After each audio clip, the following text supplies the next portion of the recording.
On se plaint tous de la qualité des services de téléphonie mobile, du coût de ces services. Je signale au passage qu'ils sont un peu chers dans la sous-région et tout ça devant l'ATCI, l'agence chargée de réguler les télécommunications en Côte d'Ivoire.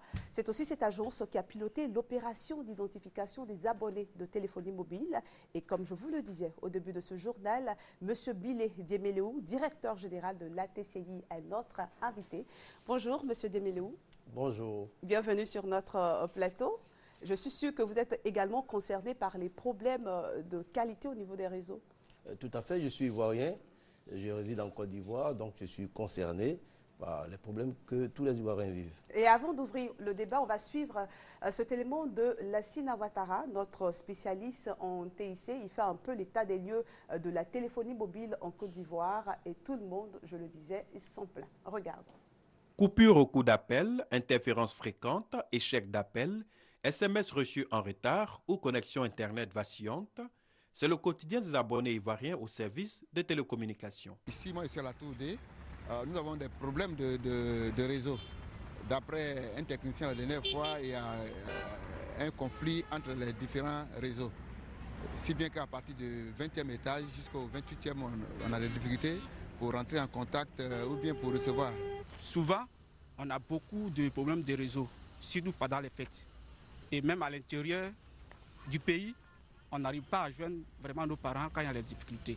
Il y a des moments, même souvent, quand il pleut comme ça, le réseau n'est pas dense. Donc ça fait que souvent le réseau ne passe pas. Mais moi, ce que je souhaite que les opérateurs économiques fassent, il faut qu'ils fassent beaucoup d'antennes pour que le réseau soit un peu partout dans le pays. Même ici à Abidjan, on a souvent le problème des réseaux. Sincèrement, je ne suis pas satisfaite de la qualité du service du réseau téléphonique. Il faut le dire parce qu'il y a beaucoup de désagréments. Et donc il faut corriger ça, c'est très important. En tout cas, ils ont beaucoup d'efforts à faire encore. Mais pour l'instant, on peut leur donner 6 sur 10. L'Agence des télécommunications de Côte d'Ivoire, ATCI, Autorité de régulation du secteur, a décidé cette fois de publier les résultats de 2 audits menés au cours de l'année 2012. L'agence est formelle.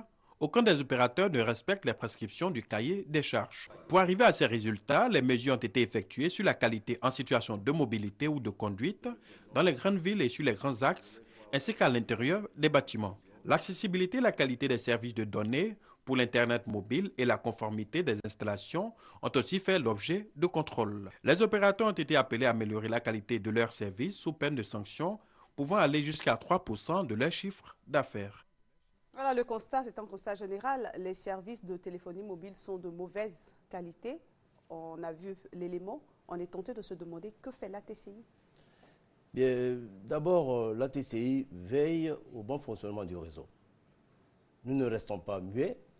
Nous y travaillons depuis longtemps, mais c'est pour la première fois qu'on communique au rang public. Mais cela apparemment n'a pas d'incidence sur la qualité des réseaux. Non, ça a une incidence quand même lorsque nous intervenons. Parce que d'abord, nous avons 3 types de contrôles que nous faisons régulièrement. D'abord, des contrôles mensuels par rapport à des extractions de données que nous prenons chez les opérateurs. Ensuite, des contrôles semestriels. Et puis, le contrôle de conformité du réseau par rapport aux antennes qui sont dans tout Abidjan. Et qu'est-ce qui se passe après lorsque vous épinglez des opérateurs de téléphonie mobile? Lorsque nous trouvons qu'un opérateur est défaillant, nous lui appliquons une pénalité, donc des sanctions. Mais les sanctions étaient très peu dissuasives par le passé. Ouais. Est-ce qu'on peut avoir une idée du coût de la pénalité? Bon, vous en avez de 300 000, 500 000 et millions. C'est insignifiant? C'est insignifiant. Ah. Et maintenant, nous allons aller vers des chiffres plus importants qui vont aller jusqu'à 3% du chiffre d'affaires de l'année N-1. Et quand vous dites maintenant, c'est à partir de quand? Bientôt. Comme disait le ministre la dernière fois, dans quelques jours. Il suffit simplement que les nommés soient nommés et puis c'est tout. Et parmi les intervenants, dans le reportage qu'on a suivi tout à l'heure, quelqu'un a proposé la multiplication des antennes. Est-ce que c'est envisageable? Est-ce que c'est une solution? Non, disons la multiplication des antennes, oui, mais pas n'importe comment. Parce que nous allons vers maintenant une mutualisation des infrastructures. Parce qu'avoir plusieurs antennes sur un site, remarquez un peu, dans certains quartiers, vous avez plusieurs antennes, plusieurs pylônes, et il y a donc la pollution visuelle qui gêne beaucoup la population. Donc on va maintenant vers une mutualisation des infrastructures, de sorte que sur quelques pylônes, on puisse avoir plusieurs opérateurs. Mais ce qu'on n'arrive pas à comprendre, c'est que les services ne sont pas de bonne qualité, mais en plus de cela, ils sont chers. Et on a l'impression que la TCI laisse faire. Non, pas du tout, madame. Nous sommes partis de 43 francs l'Interco, à 35 francs, à 32 francs. Aujourd'hui, nous sommes à 30 francs. Nous allons baisser, nous allons vers la baisse des coûts. Et cela se fait chaque année. D'ailleurs, pour l'année prochaine, nous allons baisser encore les coûts. Est-ce que vous intervenez dans la fixation des prix? Nous intervenons dans la fixation des prix. C'est nous qui donnons, pas par rapport aux offres, oui, mais par rapport aux coûts. Comment cela se fait concrètement? Ben, nous faisons une étude et nous avons des outils qui analysent le trafic et ensuite nous communiquons le prix qu'il faut par rapport aux intercos. Et quand ce prix n'est pas respecté, qu'est-ce que vous faites? Il est respecté. Il est respecté. Donc la cherté à laquelle on assiste en Côte d'Ivoire, je dirais, entre griffes un peu du fait de l'ATCI? Non, pas du tout. Pas du tout. Je vous dis que le prix est respecté. C'est pourquoi je vous dis que nous allons... Vous voyez que nous sommes partis de 43 à 30. Nous venons de loin.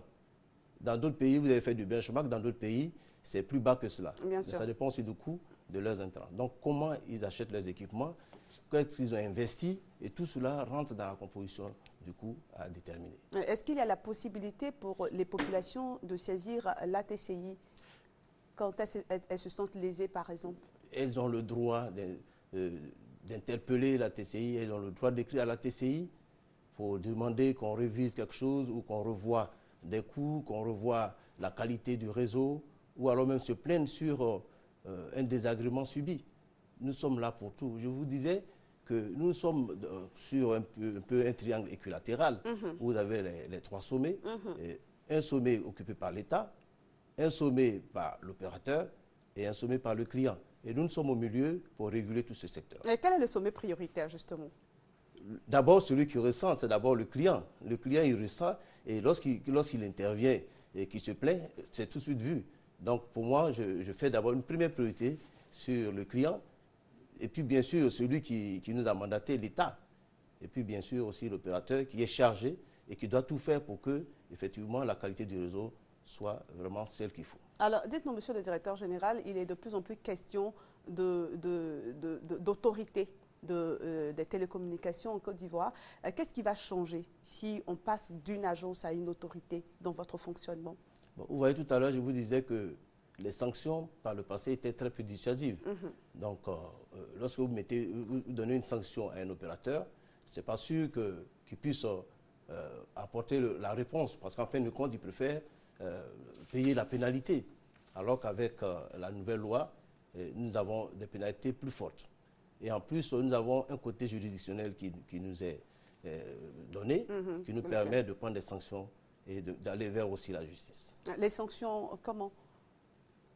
Aller vers la justice, comment? Non, mais lorsque le client se plaint et que nous arrivons à intervenir, mais nous demandons ensuite d'aller vers la justice pour pouvoir apporter la solution définitive. Alors, cela fait plusieurs mois que l'opération d'identification des abonnés est terminée. On se demande à quoi sert ou a servi cette opération, puisque des puces sont encore revendues dans les coins de rue à Abidjan.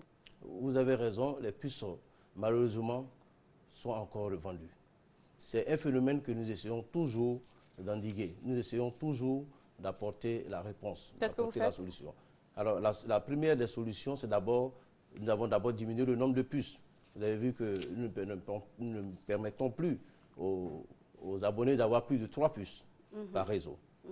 Nous demandons qu'avec 3 puces, nous pensons qu'avec 3 puces, un abonné doit pouvoir régler en fait tous ces problèmes. Voilà. Avec 3 puces? Avec 3 puces par réseau. Donc, si vous avez 6 réseaux... C'est un droit pour l'abonné d'avoir le nombre de numéros qu'il veut avoir? Mais puisque vous posez là un problème, lorsque vous lui donnez la possibilité d'avoir 1000 puces, imaginez un peu ces 1000 puces non identifiées. On donne le numéro à quelqu'un d'autre. C'est ce qui se passe aujourd'hui. Il revient peut-être aux opérateurs de faire en sorte que l'identification se fasse lors de l'achat de ces puces? Tout à fait. Mais aujourd'hui, lorsque un client s'y fait identifier, il fait en sorte que son numéro puisse être cédé à quelqu'un d'autre. Il cède son numéro à une autre personne qui ne porte pas son nom, c'est dangereux. Il prend le numéro de Madame Débat, D'accord. qui remet à quelqu'un qui est arrivé à l'aéroport, et cette personne utilise le numéro. Mais s'il y a un problème, c'est Madame Débat qui aura le problème. Donc il vaut mieux ne pas jouer à ce jeu.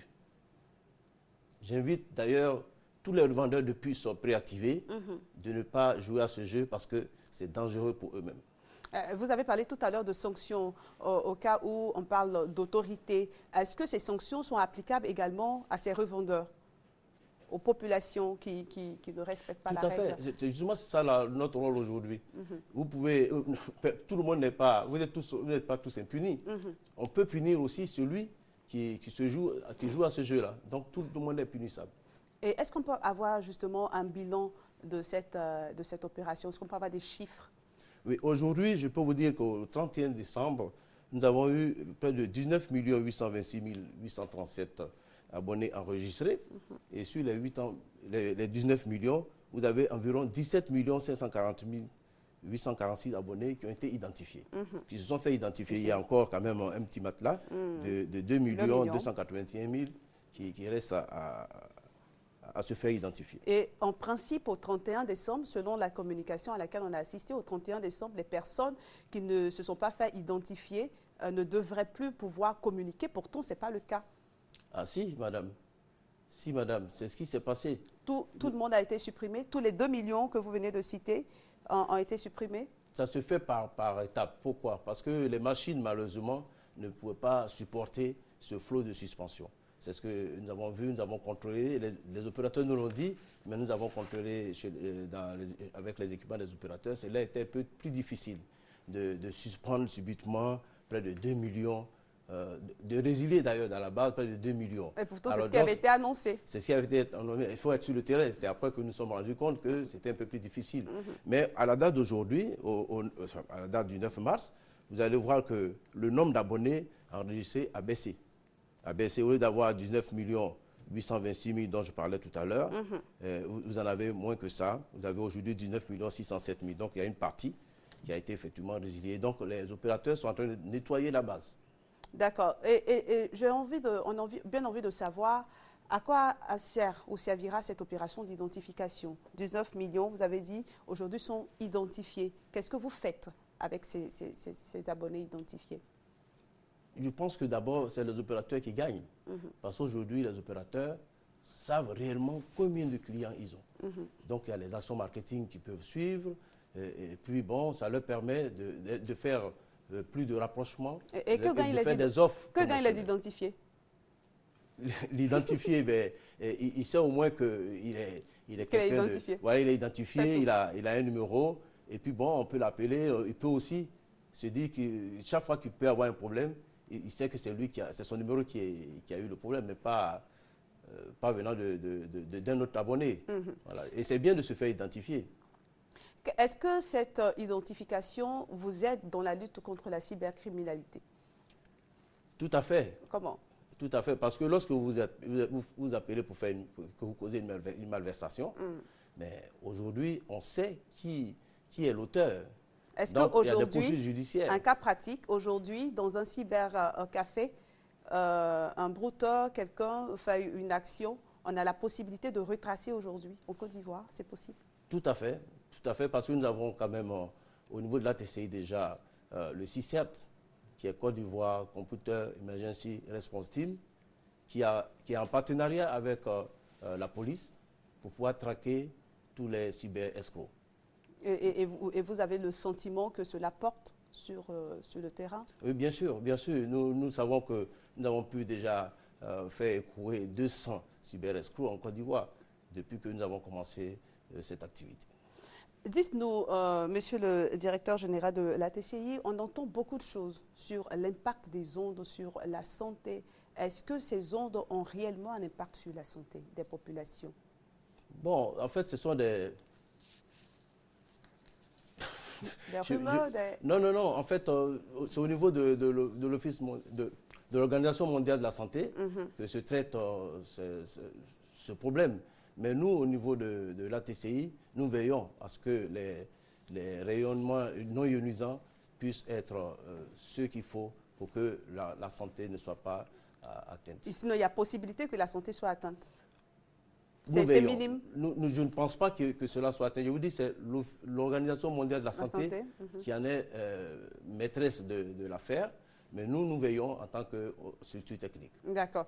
On a entendu beaucoup parler de la 3G. Il y a eu beaucoup de communication autour de la 3G. Est-ce que d'abord, dans un premier temps, vous pouvez nous expliquer ce que c'est la 3G?